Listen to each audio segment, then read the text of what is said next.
Hi guys. அப்புறம் வேற மக்கள் நான் நினைட்டுட்டான்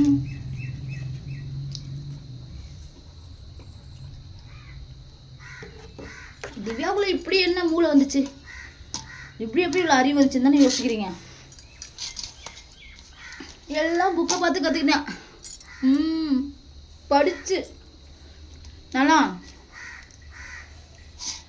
மதுரை ஜெயிலில் இருக்கும்போது ஒரு புக்கு படிக்க மாட்டேன், படித்தாலும் தூக்கம் வரும். ஓகேங்களா?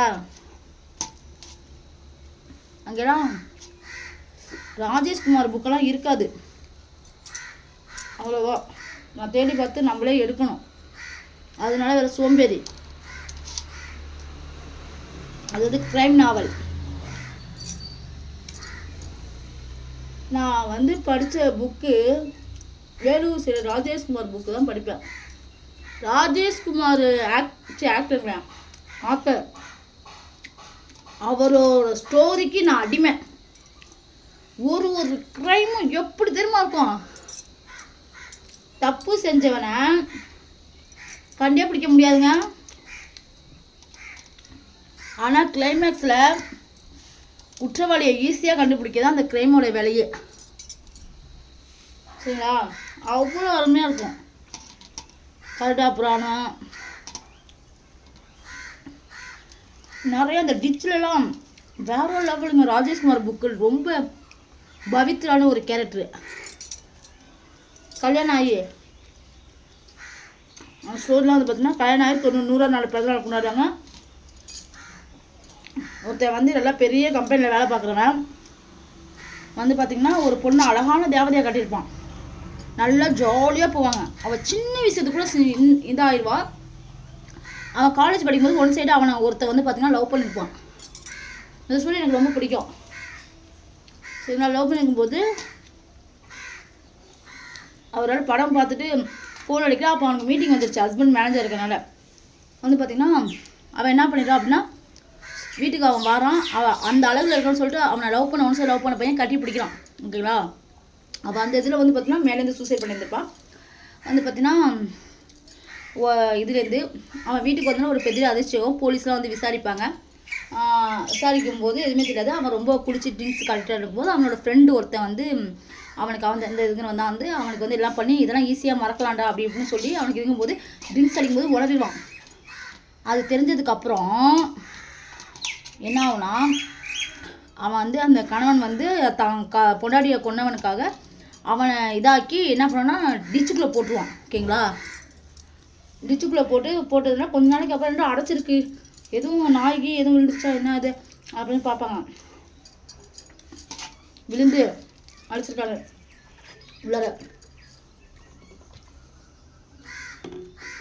அப்புறம் நாளைக்கு அவனை கொஞ்சம் அப்படியே ஆஃப் மைண்டாக மாறுற மாதிரி இருந்து கிளைமேக்ஸில் வந்து தெரிஞ்சிடும் இவன் தான் அவன் செஞ்சானே. அந்த ஸ்டோரி. அப்புறம் 11வது அவதாரம் கருடா புராணம். அது இந்த சுஜாதா புக்கில் ஒரே ஒரு ஸ்டோரி. துரன்ற ஒருத்தன் சின்ன பிள்ளைய இதுங்கிருவான், பாலியல் தொந்தரவு. அவனை ஒன்றுமே பண்ண முடியாது, ஆதாரம் எதுவுமே இருக்க முடியாது. ஆனால் அவன் தான் செய்யணும்னு கண்டே பிடிக்க முடியாது. இந்த ஸ்டோரி ரொம்ப நல்லா படிப்பேன். அந்த கருடா புராணம்லாம் வந்து நேக்காக வந்து கார்பன் டை மோனாக்சைடு இந்த மாதிரி வச்சு ஈஸியாக டெத் பண்ணியிருப்பாங்க ஒரு குடும்பத்தையே. நிறையா புக்கு படித்தேன். நான் சொல்லல, ராஜேஷ்குமார் புக்கு படிக்கலாம் ரொம்ப பிடிக்கும். ஓகேங்களா?